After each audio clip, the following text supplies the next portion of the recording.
चलिए और अब बात करते हैं, शुरुआत करते हैं इंडिया 360 की और सबसे पहले बात करते हैं महाराष्ट्र की।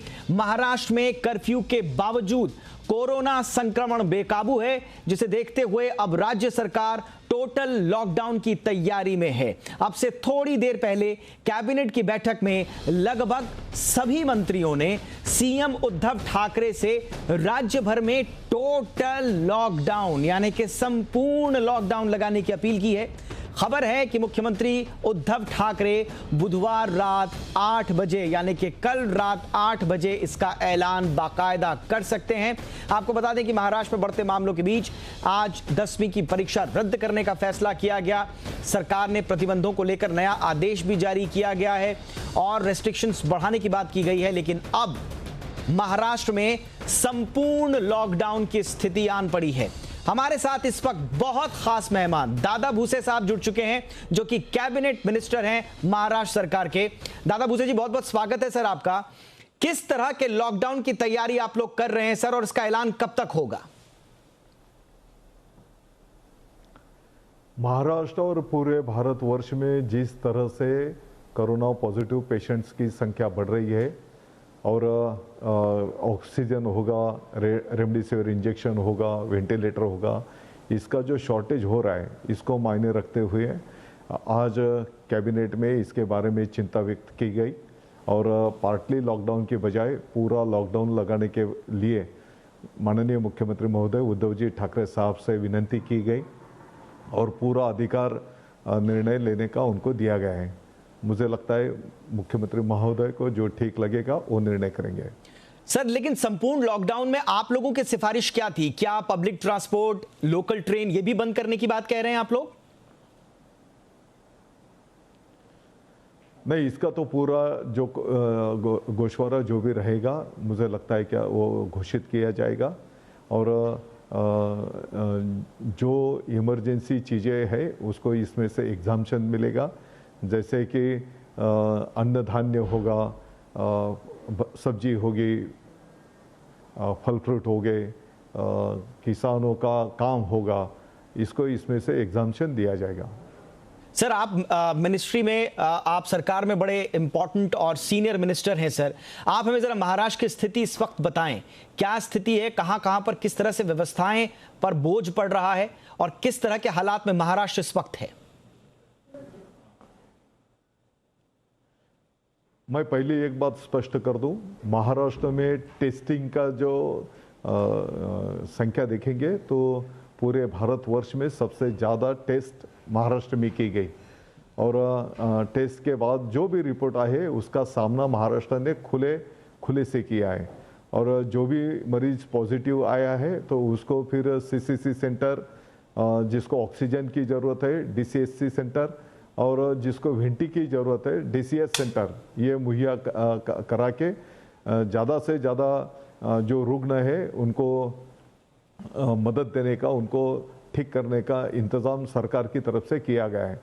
इसके बावजूद ये भी बात सही है क्या, जिस तरह से पॉजिटिव पेशेंट्स की संख्या बढ़ रही है तो ऑक्सीजन की किल्लत हो रही है, रेमडेसिविर की किल्लत हो रही है और इसके ऊपर जो भी लस आई थी उसका भी शॉर्टेज पूरे महाराष्ट्र में है। तो मैं समझता हूँ क्या इस ऐसे हालात में हम सब ने साथ मिलकर काम करना चाहिए ताकि कोरोना को कंट्रोल हम कर सकें।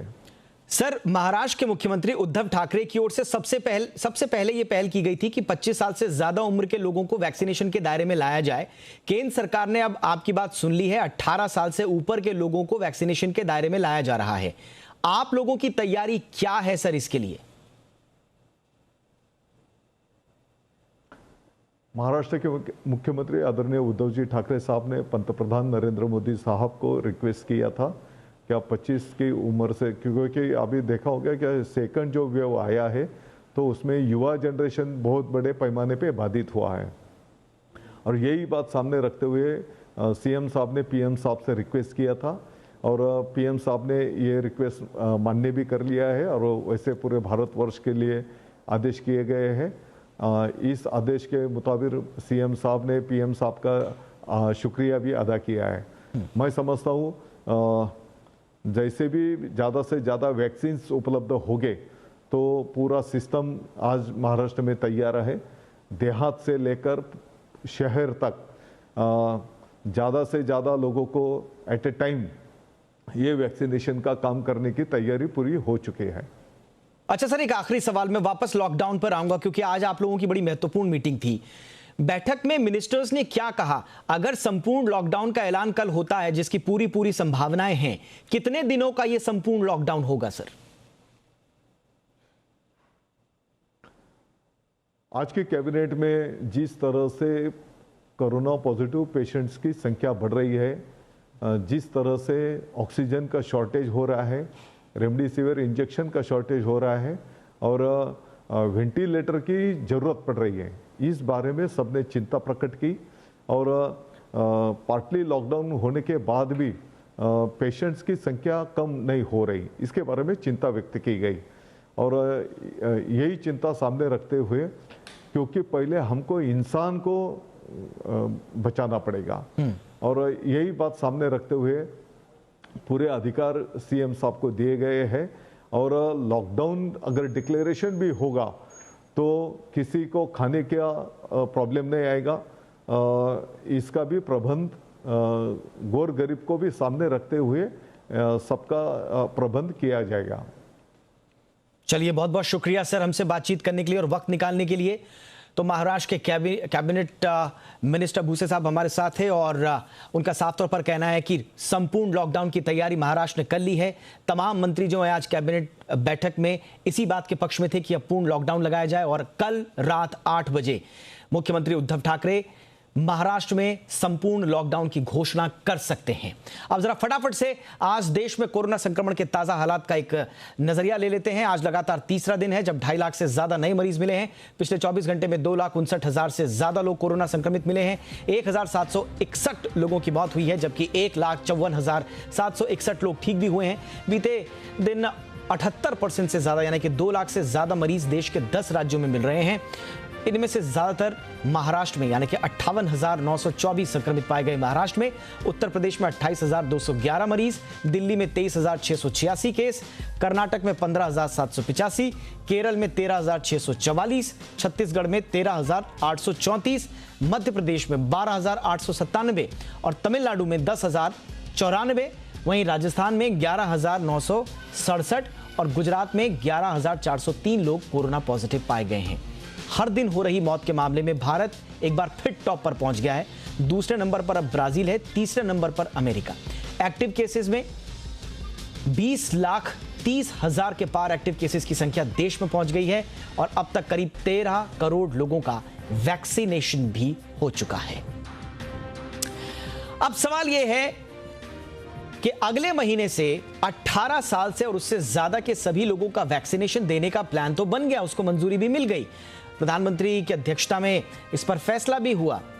लेकिन सवाल यह है कि 1 मई से 18 साल से ज्यादा उम्र के लोगों को कौन कौन सी वैक्सीन मिलेंगी तो उसकी कीमत क्या होगी, कैसे मिलेंगी, ये सारी बातें समझने के लिए पहले रिपोर्ट देखिए, फिर इस पर चर्चा करते हैं।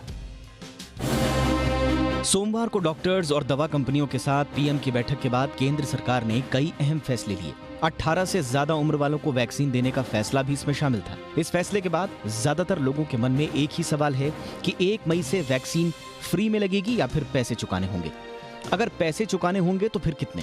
18 साल से ज्यादा उम्र वालों को वैक्सीन के साथ ही सरकार ने कई और अहम फैसले भी लिए। सरकार ने कंपनियों की तरफ से वैक्सीन आपूर्ति को 2 हिस्सों में बांट दिया। इसमें 50% वैक्सीन कंपनियां केंद्र सरकार को देंगी और 50% वैक्सीन राज्य सरकारों और ओपन मार्केट में बेचा जा सकेगा। इसका मतलब ये है कि अब राज्य सरकारें सीधे कंपनियों से वैक्सीन ले सकेंगी। वहीं कंपनियों को भी आजादी मिल गई है कि वो ओपन मार्केट में वैक्सीन अपनी मन मुताबिक कीमत पर बेच सकें। अब बात करते हैं वैक्सीन के प्राइस की। मौजूदा समय में सरकारी अस्पतालों में पहले की तरह ही फ्री में वैक्सीन लगवाई जा रही है, जबकि प्राइवेट अस्पतालों में वैक्सीन का शुल्क 250 रुपए निर्धारित है। 1 मई के बाद वैक्सीन की कीमत को लेकर सरकार ने ये कहा है कि हेल्थ वर्कर्स, फ्रंटलाइन वर्कर्स और 45 साल से ज्यादा उम्र वाले लोगों को सरकारी अस्पतालों में फ्री में ही वैक्सीन दी जाएगी। 18 से ऊपर और 45 से कम उम्र वालों के लिए वैक्सीन फ्री होगी या नहीं, इस पर सरकार जल्द ही जानकारी साझा करेगी। दूसरी तरफ ये कुछ हद तक अब राज्य सरकारों पर ही है कि वो खुद वैक्सीन खरीदकर कीमतें तय करें। वैक्सीन मैन्युफैक्चरर्स को ओपन मार्केट में वैक्सीन बेचने की इजाजत मिल गई है। इससे आशंका जताई जा रही है कि वैक्सीन की कीमत मौजूदा 250 रुपए से ज्यादा की होगी। आइए अब कुछ वैक्सीन की कीमतों की पड़ताल करते हैं। स्पुतनिक वी की कीमत देश में $750 से 1000 रुपए के करीब रखी जा सकती है। फिलहाल ये वैक्सीन $10 यानी $750 रुपए प्रति डोज मिल रही है।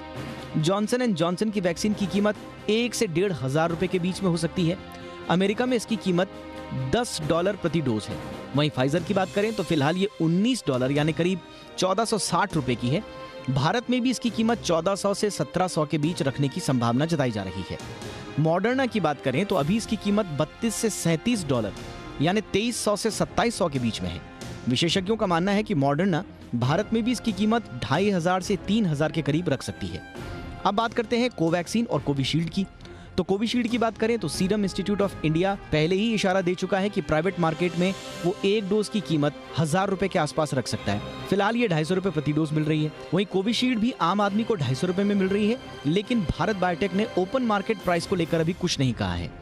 लेकिन ये माना जा रहा है कि इसकी कीमत भी कोवैक्सीन के बराबर ही होगी। सरकार ने मैन्युफैक्चरर से साफ कहा है कि उन्हें वैक्सीन के दाम 1 मई से पहले बताने होंगे। वैक्सीन आपूर्ति के नियमों में बदलाव के बाद तय है कि वैक्सीन के दाम बढ़ेंगे। अब इसमें केंद्र और राज्य सरकारें दाम कम करने में क्या भूमिका निभाती हैं, उसका असर भी कीमतों पर पड़ना तय है। Bureau report, Zee media. हमारे साथ बहुत खास मेहमान इस वक्त जुड़ चुके हैं। डॉक्टर रमन गंगाखेडकर साहब हैं, पूर्व हेड हैं एपिडेमियोलॉजी ICMR के। बहुत बहुत स्वागत है सर आपका हमारे शो पर। हमारे साथ हैं डॉक्टर गौतम भंसाली साहब, मेंबर हैं महाराष्ट्र कोविड टास्क फोर्स के। डॉक्टर भंसाली, आपका भी बहुत बहुत स्वागत है सर। डॉक्टर रमन गंगाखेडकर, अभी तो कोवैक्सीन कोविशील्ड दोनों 250 रुपए में मिल रही हैं, लेकिन सरकार की मंशा साफ है। 45 साल से ऊपर के उम्र के लोगों के लिए तो ठीक है, ये जारी रहेगा। 18+ के लिए राज्य सरकारें डिसाइड करेंगी और ओपन मार्केट से लेना पड़ेगा। तो 250 रुपए में मिलेगी या रेट बढ़ावा देख रहे हैं आप? रेट तो बढ़ जाएगा, इसमें कोई शक नहीं है। जब ये वैक्सीन फ्री दे रहे हैं, वहाँ जो रेट लगाया था वो रेट कैप से ये ऊपर आएगा। दिक्कत कहाँ आएगी? स्टेट गवर्नमेंट्स जब बार्गेन करेंगे क्या भाव से बेचना है, उसमें आपको एक दिखेगा कि जो स्टेट्स में मार्केट साइज बड़ा है वो स्टेट्स में वो शायद उनसे बार्गेन करते वक्त कम भाव में मिलाने की कोशिश करने में कामयाब हो जाएंगे। लेकिन जहाँ छोटे छोटे स्टेट्स हैं या यूनियन टेरिटरीज है, वो लोग किस ढंग से वो बार्गेन कर पाएंगे, ये एक समस्या रह पाएगी। शायद वहाँ रेट्स इससे ज़्यादा रहेंगे, इसमें कोई शक नहीं है। और जो विदेशी वैक्सीन आएंगी सर, क्या उनके रेट्स पर हम कुछ अख्तियार होगा हमारा सरकार का, कि या विदेशी वैक्सीन जो मर्जी बोलेगी वही रेट हमको देना पड़ेगा? देखिए, विदेशी वैक्सीन जो है वो तो हमारे देश में तो बन नहीं रही है। वो वैक्सीन बाहर से इंपोर्ट होने वाली है। वो जो इंपोर्ट होने वाली है उसको 50% का जो कोटा लगाए थे, उस किस्म का कोटा लगेगा क्या, ये किसी को जानकारी नहीं है। अभी वो क्लैरिटी हमारे पास नहीं है। शायद ये ऐसे होगा कि जो भी वैक्सीन बाहर से आएगी जो हमारे यहाँ बनी नहीं है, उनको जो इंपोर्ट करना चाहता है वो कोशिश करके यहाँ लाने की शायद परमिशन मिल जाएगी। लेकिन हम जब इस किस्म की वैक्सीन बाहर से लेके आएंगे तो एक तो उसका एक्सेस कहाँ कहाँ होगा, जहाँ जहाँ वो रेफ्रिजरेशन की फैसिलिटी अच्छी रहे, तो ये फाइनली इसका लिमिटेड स्केल अप होगा अर्बन एरिया के अंदर। अब उनके भाव जो है वो तो जो भाव बोलेंगे उस हिसाब से लेना पड़ेगा। सबसे बड़ी किल्लत कहाँ आएगी कि ये लोगों के पास भी वैक्सीन के डोज नहीं है। ये लोग भी आप डेवलप्ड कंट्रीज में जब देखते हैं तो उनको वो पूरा सप्लाई नहीं कर पा रहे हैं, तो थोड़ा सा सवालिया निशान रहेगा कि बिल्कुल सर, इस पर आएंगे। बिल्कुल, ये बहुत बड़ा सवाल है कि जहां जहां वैक्सीन विदेशी बन रही हैं उनके पास ऑलरेडी प्री बुकिंग्स हैं। अब वो वहां पूरी सप्लाई नहीं कर पा रहे, तो फिर इंडिया में वो सप्लाई के लिए क्या राजी होंगी और कितनी करेंगी, एक बड़ा सवाल है। डॉक्टर भंसाली, इस बीच देखिए महाराष्ट्र सरकार ने इसकी पहल की थी कि 25 साल से ऊपर के लिए आप वैक्सीन फॉर ऑल कीजिए। प्रधानमंत्री ने इसको 18+ कर दिया। अब सवाल ये सर, आप लोगों की तैयारी क्या है और खास करके वैक्सीन की कीमत महाराष्ट्र में किस तरह की होगी सर? जी दीपक जी, जैसे मैंने आपके चैनल पे भी पहले भी कई बार बोला और हमारे मुख्यमंत्री साहब ने भी डिमांड करी थी कि वैक्सीन फॉर ऑल या वैक्सीन की सर्जिकल स्ट्राइक होनी चाहिए, जो हमने बहुत पहले डिमांड की थी। अगर ये सेकेंड वेव से पार पाना है तो, क्योंकि हम बोल रहे थे कि सेकेंड वेव आने वाली है। एनीवे, देर है दुरुस्त है, अभी फाइनली चालू कर रहे हैं और 1 मई से चालू करने वाले सबके लिए।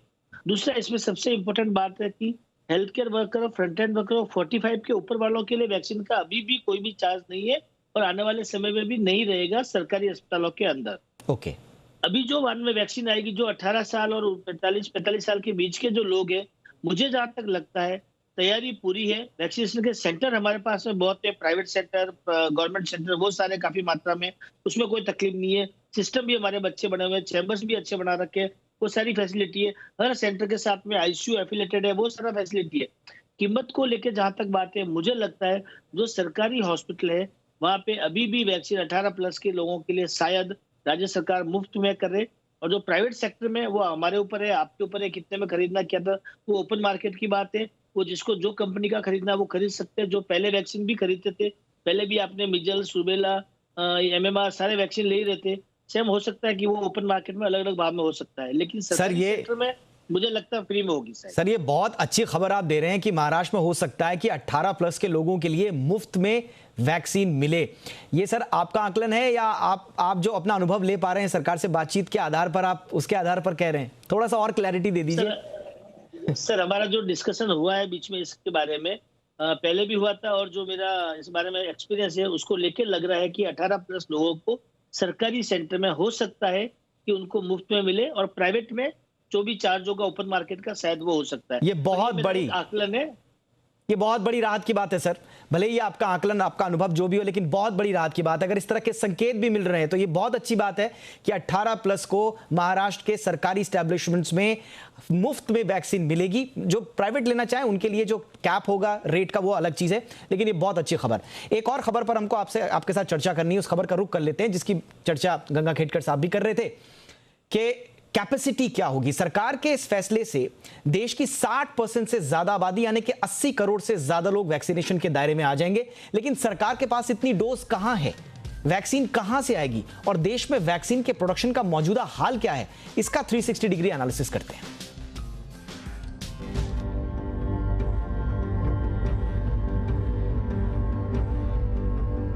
कोरोना की दूसरी लहर भयावह होती जा रही है। रोजाना 2.5 लाख से ज्यादा लोग इसका शिकार हो रहे हैं और हजारों लोगों की जानें रोज जा रही हैं। चीजें हाथ से फिसलते देख सरकार ने 1 मई से 18 साल से ऊपर वाले लोगों को भी वैक्सीन लगाने का फैसला लिया। लेकिन सवाल यह है कि देश में कितनी वैक्सीन की जरूरत है और उसके मुकाबले हमारी कैपेसिटी कितनी है। अगर भारत की कुल आबादी 138 करोड़ मान लें तो देश की करीब 60% आबादी 18 साल से ऊपर है। इस हिसाब से करीब 80 करोड़ लोगों को वैक्सीन लगाने की जरूरत पड़ेगी। इतने लोगों के वैक्सीनेशन के लिए 160 करोड़ डोजेस की जरूरत होगी। अगर हर्ड इम्यूनिटी के हिसाब से इसमें से भी 60% आबादी का सरकार टारगेट लेके चले तो भी 48 करोड़ लोगों की डबल डोज के लिए 96 करोड़ डोजेस की जरूरत पड़ेगी। लेकिन क्या इतने टीके बनाने की क्षमता देश में है? सरकार का ऐलान अपने आप में बड़ा चैलेंजिंग है, क्योंकि पिछले कुछ वक्त से लगातार देश में वैक्सीन की कमी की खबरों की बाढ़ आई हुई है। देश में वैक्सीन के प्रोडक्शन और सप्लाई का अगर एनालिसिस करें तो इस वक्त भारत में सीरम इंस्टीट्यूट कोविशील्ड और भारत बायोटेक कोवैक्सीन बना रहे हैं। सीरम इंस्टीट्यूट 6 से 7 करोड़ डोज हर महीने बना रही है और इसका मई से 10 करोड़ डोज प्रति महीने बनाने का दावा है। वहीं कोवैक्सीन फिलहाल 60 लाख डोजेस हर महीने बन रही है और इसका मई तक 1.5 करोड़ और साल के अंत तक 6 करोड़ डोज प्रति महीने का प्रोडक्शन का दावा है। अब ये आंकड़े देखकर आप सोच रहे होंगे कि इस हिसाब से तो हम वैक्सीनेशन का टारगेट आसानी से हासिल कर लें। तो आपको बता दें कि देश में बन रही हर वैक्सीन भारत के लिए नहीं है। कई दूसरे देश भारत में अपने लिए वैक्सीन बनवा रहे हैं और भारत ने यूनाइटेड नेशंस के साथ भी वैक्सीन का करार किया हुआ है, जिसके तहत उसे यूएन को भी वैक्सीन भेजनी होती है। ऐसे में डिमांड के हिसाब से सप्लाई देने में कई चुनौतियां हैं। यही देखते हुए देश में वैक्सीन की कमी न हो, इसलिए सरकार ने कई बड़े कदम उठाए। केंद्र ने वैक्सीन खरीदने के लिए 4,500 करोड़ रुपए का एडवांस पेमेंट सीरम इंस्टीट्यूट और भारत बायोटेक को दिया। इसमें सीरम इंस्टीट्यूट को 3,000 करोड़ और भारत बायोटेक को 1,500 करोड़ रुपए दिए जाएंगे। ये रकम 2-3 महीने तक वैक्सीन की सप्लाई के लिए एडवांस के तौर पर दी गई है। केंद्र ने वैक्सीन बनाने वाली PSUs को भी वैक्सीन बनाने के काम में लगाया है। महाराष्ट्र की Haffkine bio pharmaceutical corporation limited, Hyderabad की इंडियन इम्यूनोलॉजिकल्स लिमिटेड और यूपी के बुलंदशहर की Bharat Immunologicals and biologicals limited यानी बिपकॉल में वैक्सीन प्रोडक्शन की तैयारी शुरू हो चुकी है। सरकार कई दूसरी पीएसयूज को भी वैक्सीन बनाने के लिए चिन्हित कर सकती है, जिससे वहां जल्द से जल्द टीके बनाने का काम शुरू हो सके। इसके अलावा सरकार ने स्पुतनिक वी के देश में प्रोडक्शन की इजाजत दे दी है। साथ ही फाइजर, मॉडर्ना और जॉनसन एंड जॉनसन को भी वैक्सीन आपूर्ति के लिए अप्रोच किया गया है। लेकिन सवाल यह है कि फाइजर, मॉडर्ना और जॉनसन एंड जॉनसन क्या भारत में वैक्सीन सप्लाई करने की स्थिति में हैं? फाइजर और मॉडर्ना के मामले में सबसे बड़ा रोड़ा यह है कि अमेरिका ने इन वैक्सीन को उन्हीं देशों में सप्लाई की इजाजत दी है जो देश रिसर्च और डेवलपमेंट में शामिल थे। इस लिस्ट में भारत नहीं है। वहीं जॉनसन एंड जॉनसन के मामले में भी दुनिया के प्री ऑर्डर की आपूर्ति करने के बाद भारत में आपूर्ति की चुनौती होगी। हाँ, स्पुतनिक वी से उम्मीदें जरूर बनती हैं, जिसका प्रोडक्शन भारत में ही डॉक्टर रेड्डीज के हाथ में है, लेकिन वो कितना और कब होगा ये फिलहाल साफ नहीं है। ऐसे में कुल मिलाकर सीरम इंस्टीट्यूट, भारत बायोटेक के साथ ही 3 छोटे पीएसयूज के हाथ में ही भारत के वैक्सीनेशन प्रोडक्शन का भार होगा।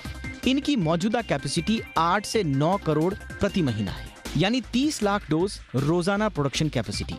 इस हिसाब से हम एक दिन में 15 लाख लोगों को ही फुली वैक्सीनेट कर पाएंगे और इस रफ्तार से हर्ड इम्यूनिटी लायक 60% यानी कि 48 करोड़ लोगों को वैक्सीनेट करने के लिए हमें 320 दिनों का वक्त लग सकता है।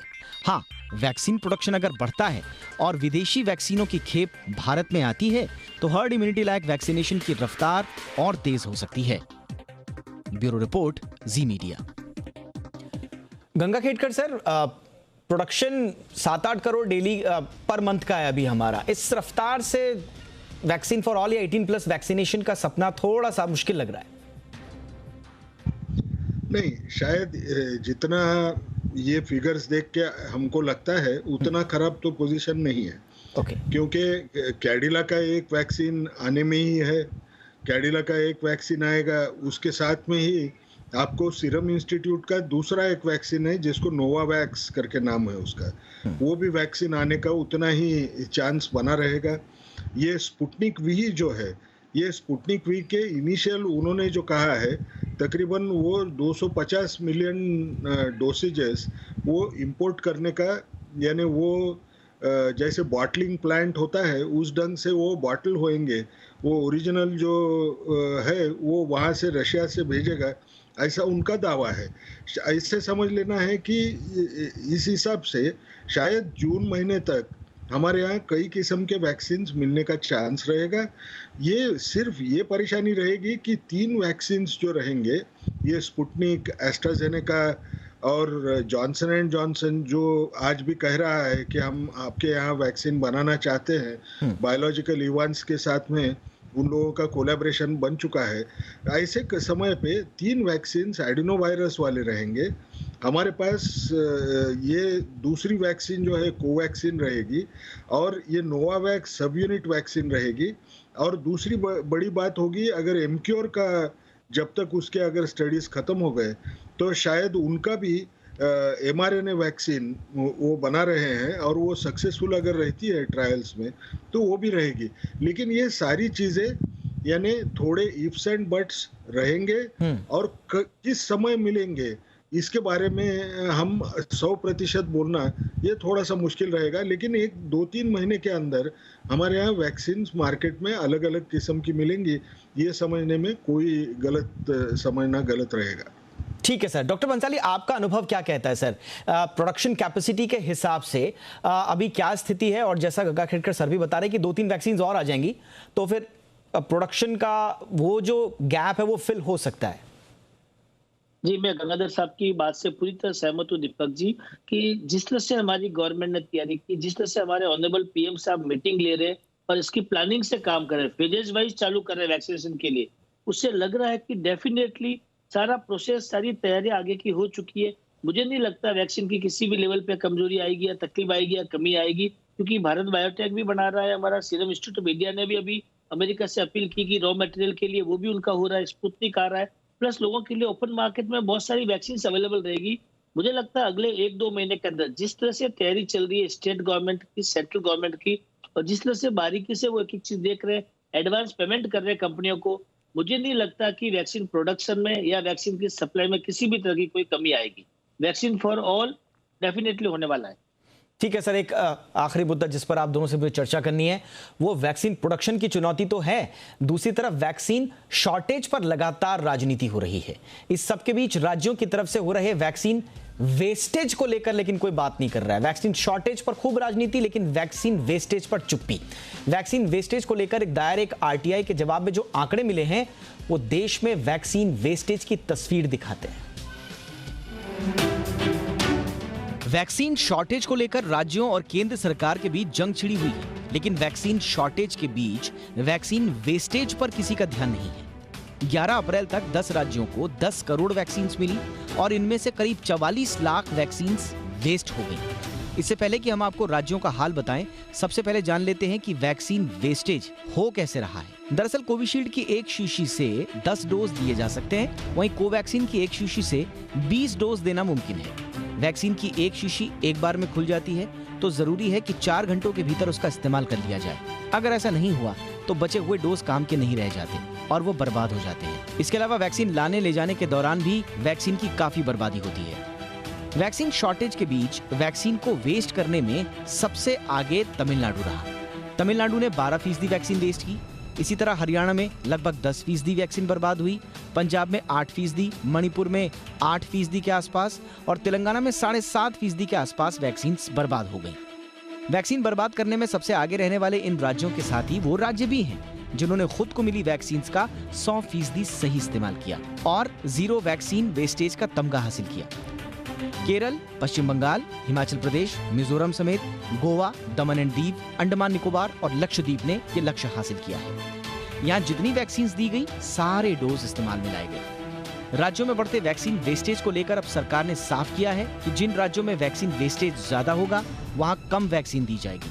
अब देखना यह होगा कि 1 मई से वैक्सीन यूसेज और वैक्सीन वेस्टेज में कितना अंतर रह जाता है। Bureau report, Zee media.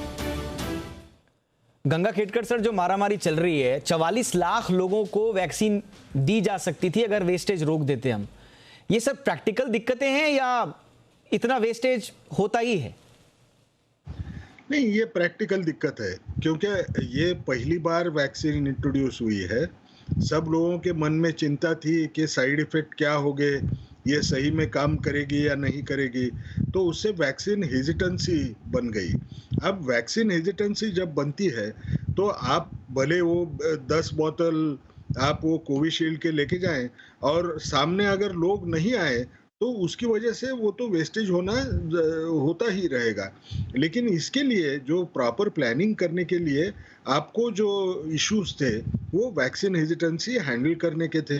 अभी क्या हुआ है, अभी वैक्सीन हेजिटेंसी यहाँ से आगे ये कम होते जाएगी। इन्वेंट्री कंट्रोल जो वो आसान होएगा क्योंकि वैक्सीन हेजिटेंसी की वजह से कितने वैक्सीन लेना है, कितने सप्लाई करना है अलग अलग जगह पे, ये बहुत मुश्किल आ जाती है। लेकिन अभी क्या होगा, अभी सेकेंड वेव की वजह से सारी पॉपुलेशन ये समझ चुकी है कि अब वैक्सीन लेना ज़रूरी है। बहुत लोगों की मौत हो रही है, उससे तो मैं बच जाऊंगा, तो वैक्सीन हेजिटेंसी कम हो जाएगी। मेरे हिसाब से आगे ना शायद ये वैक्सीन वेस्टेज का इशू छोटा बनता हुआ नजर आना चाहिए। चेतावनी केंद्र सरकार ने दी है कि वैक्सीन वेस्टेज ज्यादा होगा तो फिर आपको उतनी वैक्सीन कम मिलेंगी। मुझे लगता है कि ये भी असर करेगा। गंगा खेड़कर साहब, आपका शुक्रिया। गौतम भंसाली साहब हमारे साथ लगातार बने हुए हैं। अब एक खबर है जो मुंबई की है, उस पर हम भंसाली साहब से चर्चा भी करेंगे, लेकिन पहले आपको ये मुंबई का दिलचस्प एनालिसिस दिखा देते हैं। बात दरअसल मुंबई की हम कर रहे हैं, जहां दूसरी लहर में एक नया ट्रेंड देखने को मिल रहा है। यहाँ की कुल एक्टिव केसेज में नॉन स्लम एरिया से 90% केसेज कम आ रहे हैं, यानी कि स्लम में कोरोना है कम।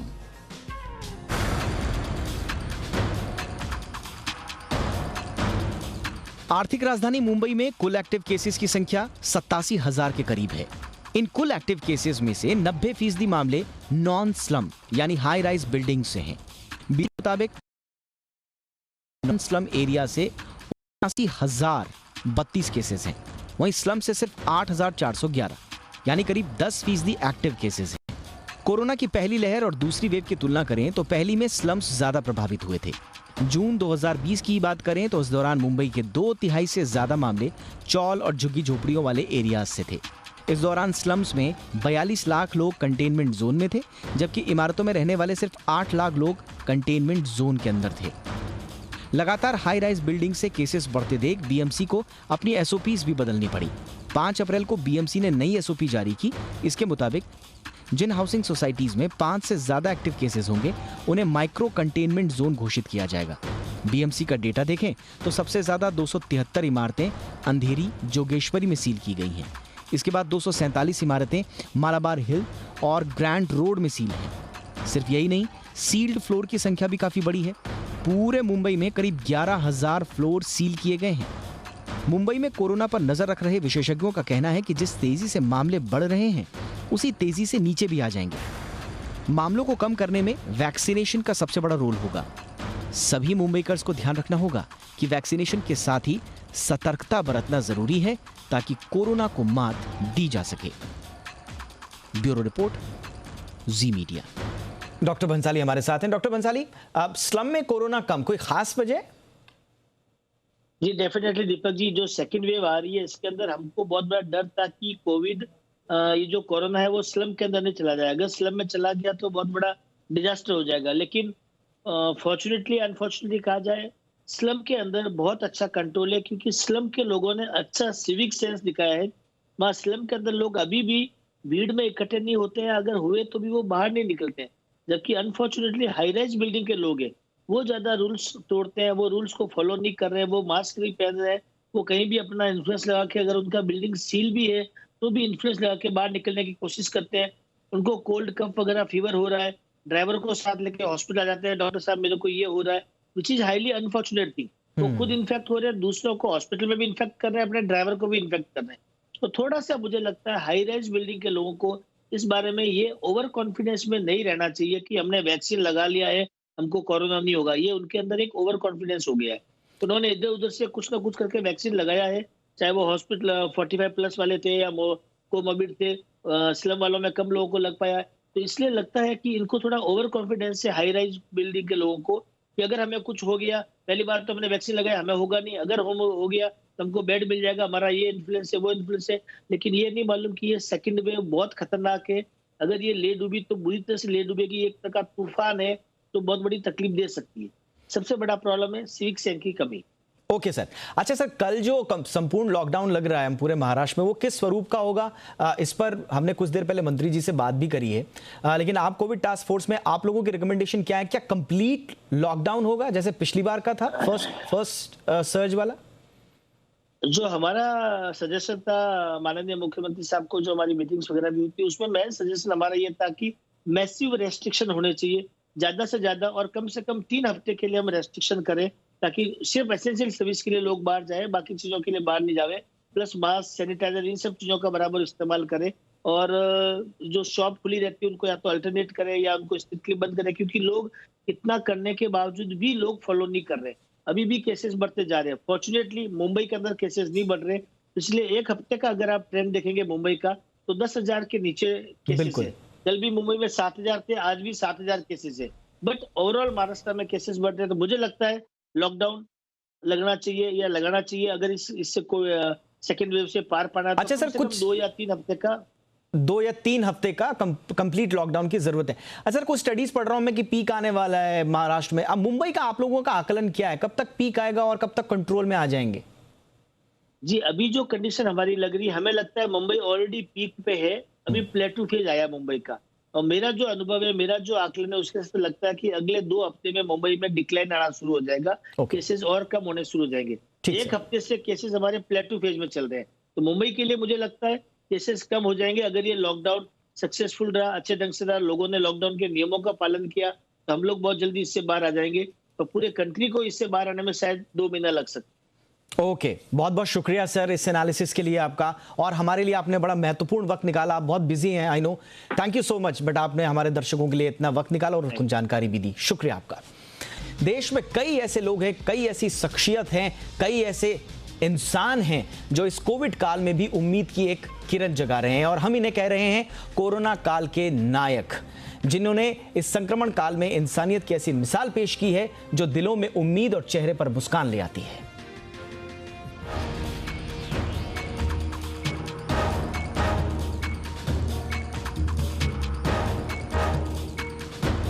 कोरोना काल में लाचारी और बेबसी की कहानियों के बीच देश में इंसानियत के किस्से एक नई उम्मीद जगा रहे हैं।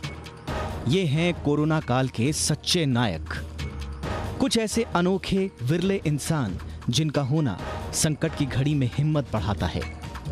मिलिए पुणे के मंचर के दत्ता गांजले से।